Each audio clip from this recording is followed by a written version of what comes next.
Hello, everyone. I am Jim Smallridge, and I'm the Manager of Community Development for Aetna Better Health of West Virginia. It's my pleasure to be here with you today as we talk about your pregnancy and most specifically, the health, safety, and your new baby. Here's my contact information at Aetna Better Health of West Virginia. As you'll see, I'm a registered nurse and I am the manager of community development. If you need to get a hold of me at any time, here is my contact information. It will also be available at the end of the presentation. Your baby will depend on you for its health and well-being, not just before it's born, not just after it's born, but its entire life. As its parent, it's going to depend on you. So just like the Scouts, we always want to be prepared. The health and safety of your baby begins long before the delivery date, and it starts with you, the mother, and the health of you. And we want to start with good prenatal care. Now, when should prenatal care begin? Well, actually, if you're planning on getting pregnant, you should start a healthy lifestyle then.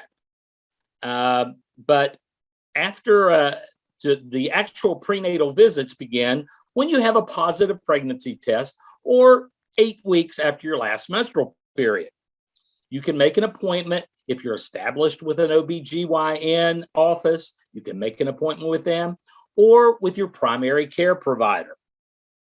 Now, after it's been determined that you are pregnant, how often will you see your provider? Well, that's determined by your pregnancy. If you've been pregnant before and you've had difficulty, you may see the doctor more often or your healthcare provider. Or if it's your first pregnancy and things are questionable, you may see them a little bit more. Or it is all going to be determined by your health, the health of the baby as it grows, and just how things are going. Now, those visits will be further apart the further you are from delivering, but as you get closer, they will get more frequent. Some things that will happen during your prenatal care is that you'll have a lot of different blood testing. You will have ultrasounds. These were all things to determine how you are doing, your health, but also the health of your baby. This is also a great time if you need to change some personal behaviors. This is a great time to do that. The sooner, the better, because your baby is developing. And it does essentially everything that you do. So if you don't sleep enough, try to get more rest. If you're not exercising and you're kind of a couch potato, you may want to get up and get some movement.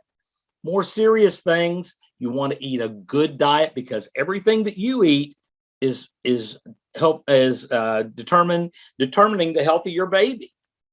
And also, one word about smoking. My word about smoking is don't. If you can do one single thing, substances like tobacco and drugs and alcohol, everything you do along those lines affects the growth, development, and future of your baby. So before you're pregnant or in the early parts of your pregnant, is a time to change behaviors. If you need assistance with these things, you need to be open and honest with your healthcare provider, and they can help you with those change of behaviors. Now, it says incentives. The incentives are, besides having a healthy baby, you need to check with your insurance company. There may be some incentives for doing your prenatal visits and things like that. I know at Aetna, we do have an incentive, and many other companies do as well. So please check with them to see if I'm going to my prenatal visits as prescribed, then maybe there's some type of a gift or reward or incentive but check with your healthcare insurance early on in your pregnancy. And the time to be ready for your baby to arrive is before your baby arrives.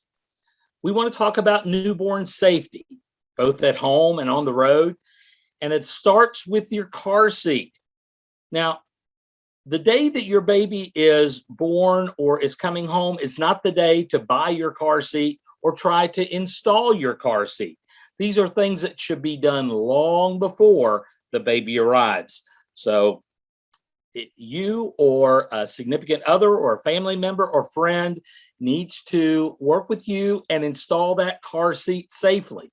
If you need help with that, your local police department, sheriff's department, fire department, EMS, they are all willing and able to help you to learn to properly install that car safety seat. I worked in a hospital for many years, and I can tell you on more than one occasion, I saw a father or a friend trying to install that car seat for the first time while the baby was waiting to come home. So please learn to do those things before the baby is delivered. Now, dressing your new baby, when it's coming home from the hospital or even when it's home and going to visit, leaving the home, you want to dress the baby to the level of comfort for the weather, just like you do. So if it's 80 degrees outside, the baby doesn't need 3 blankets and 3 or 4 layers of clothing. Dress for the baby's comfort. You also want to create around the home, you want to create a safe environment. And again, these things, you need to prepare for these things long before the baby arrives. You want to look for possible safety hazards, and have a healthy setup around your home. Make sure that sharp edges of fireplaces and tables and things like that are covered and safely in a safe situation for your baby. And as far as that, for all your children. As far as fire safety goes, we want to make sure that your home is safe. It should have carbon monoxide indicators, smoke alarms, and you should have a fire safety plan to get out of your home. We're going to go this way. We're going to meet outside at this tree. So practice these things with your family before your baby arrives. These are things you should be doing right now. You're going to have to bathe your baby, so you want to do that safely. First of all, you want to make sure that the water is of a safe temperature, and this can be done. You can do it the old-fashioned way with your wrist or your elbow, but it's much better to get a bath thermometer, a tub thermometer, and make sure that it's in the safety range before your child goes into that tub. Also, never, ever, ever leave a child unattended in any level of water. Okay, if you're giving your child a bath and the phone in the other room, your cell phone is in the bedroom and it rings, if you don't want to take the baby with you, you need to let that phone ring. Never leave your baby unattended in any level of water. A child can drown very quickly in even the smallest amount of water. So please remember, never leave your child in the tub. You want to make sure that handrails on your steps are secure and practice using them. Also, if you have throw rugs in your home on wood floors, make sure that they are secure, because they are a safety hazard and you don't want to go sliding across the floor, especially when you have that baby in your arms. Now, siblings, older and younger children that are in the home, you want to make sure that they are ready for this newborn to come into their home. Older children can be a great help when you are as you are taking care of your child, that can be a great assistant. Younger children need to be supervised with the new baby.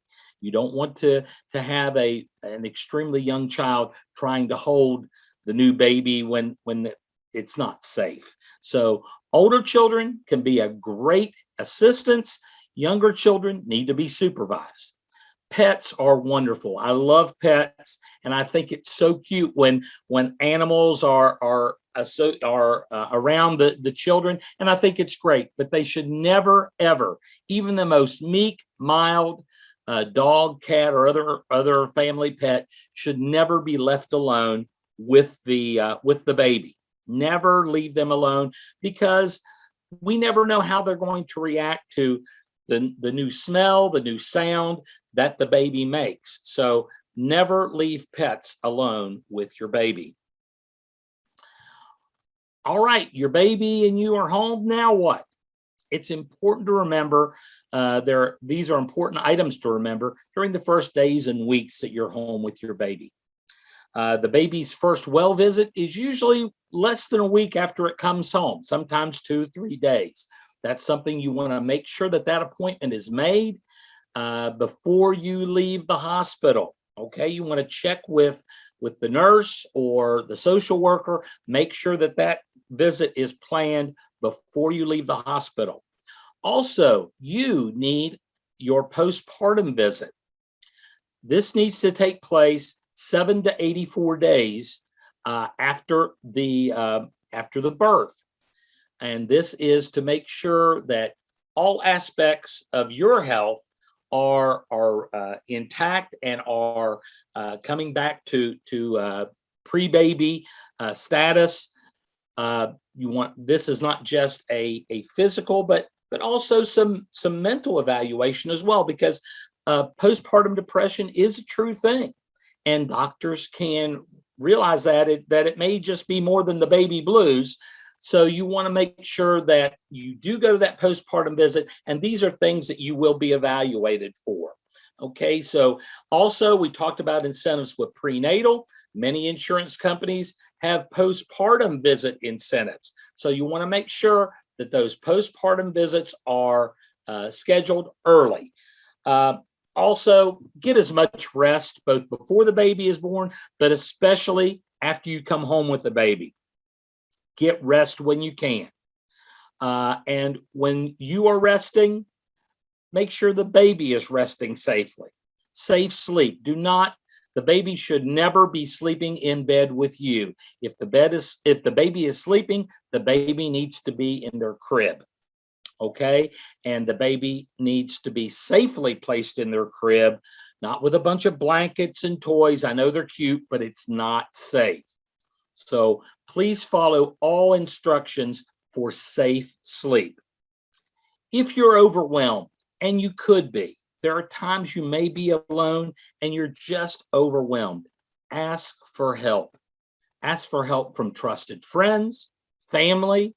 Talk to your insurance company. Can help through their social workers. They will be able to direct you to different organizations.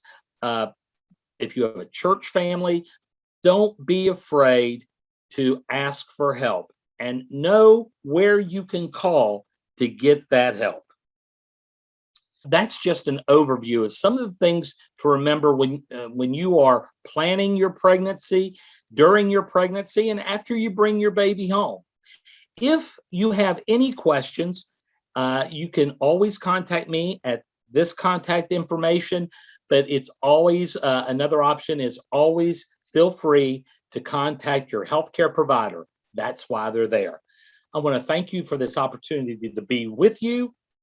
I wish you a healthy and safe pregnancy, and I bid you all to please be well. Thank you.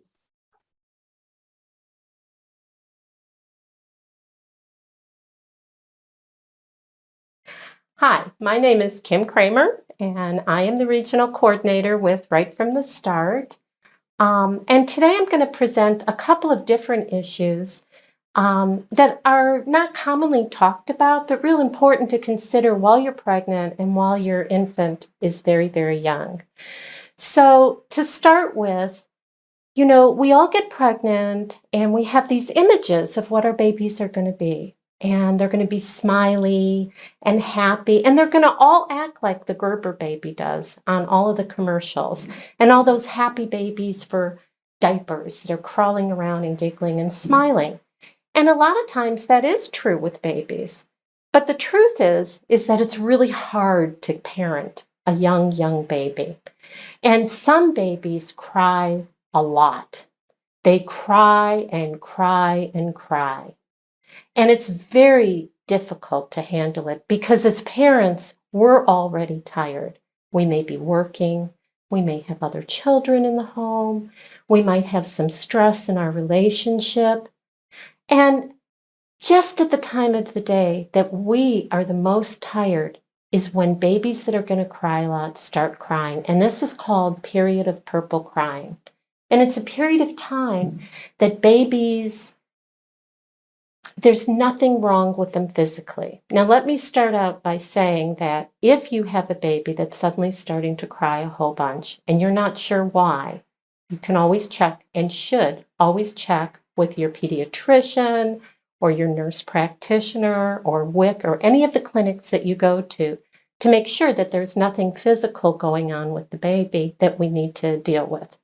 So what typically will happen is things seem to be going okay. And as the day goes on and it starts to be 4 or 5 o'clock, the baby starts crying a whole bunch.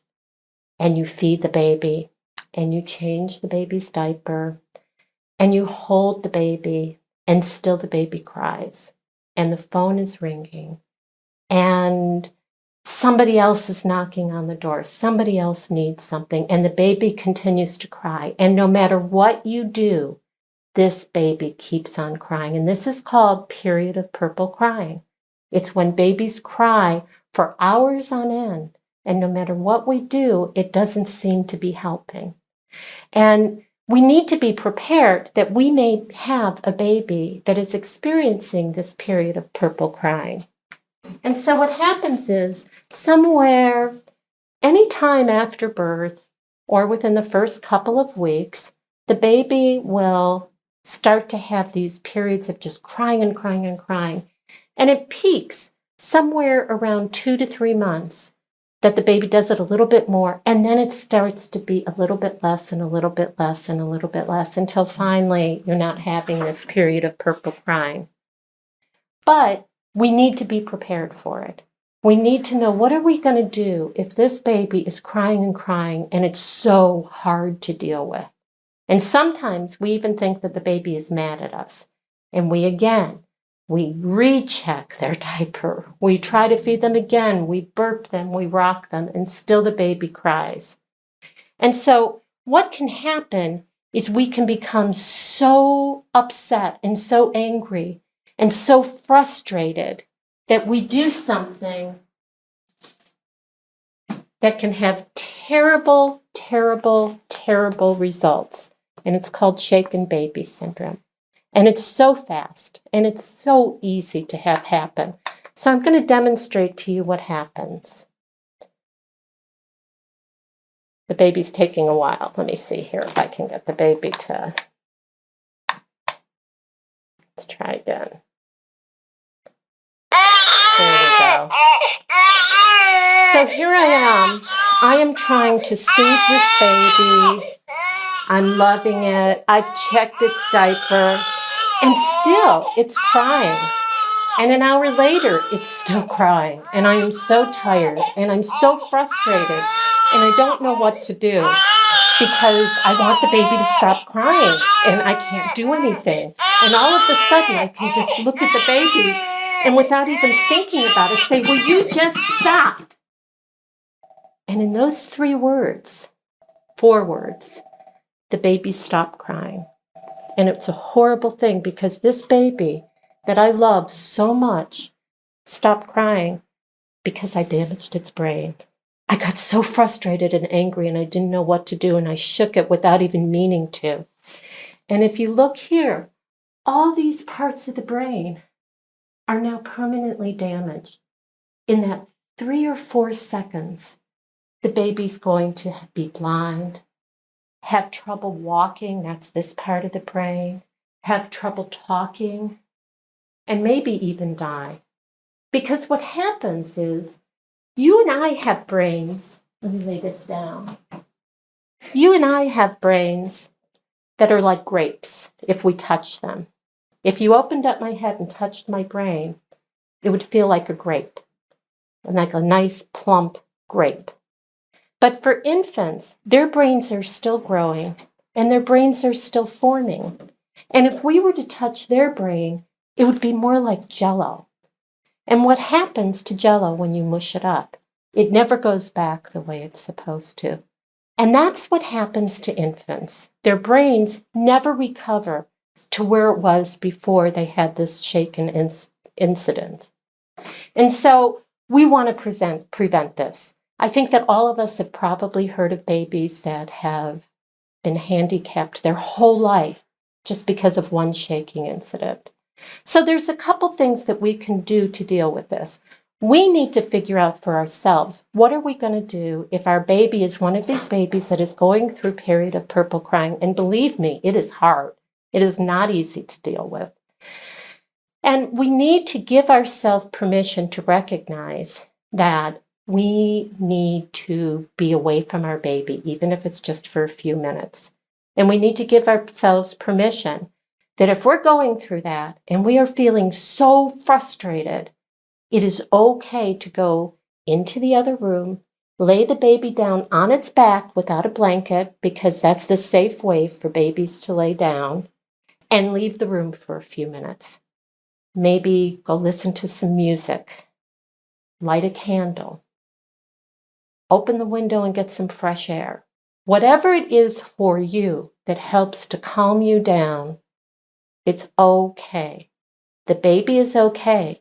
You've already checked with the doctor. You've already checked its diaper. You know that your baby has already eaten. And the baby is going to cry. It's going to cry and cry and cry. You have already held it and rocked it and done all of the soothing that you possibly could. And it's not helping, and it is okay to lay the baby down. The other thing that you have permission to do, and that you need to give yourself permission to do, is to call for help, is to figure out who it is in your circle of people that you trust and care about that can come and help you. Maybe it's your mother, maybe not. Maybe it's your sister, maybe not. Maybe a friend, maybe a neighbor, maybe your grandmother. But it is okay to call and say, I am exhausted. The baby is crying. I actually feel like I'm getting overly frustrated with the baby. Can you come and help me? Because I need a break from this.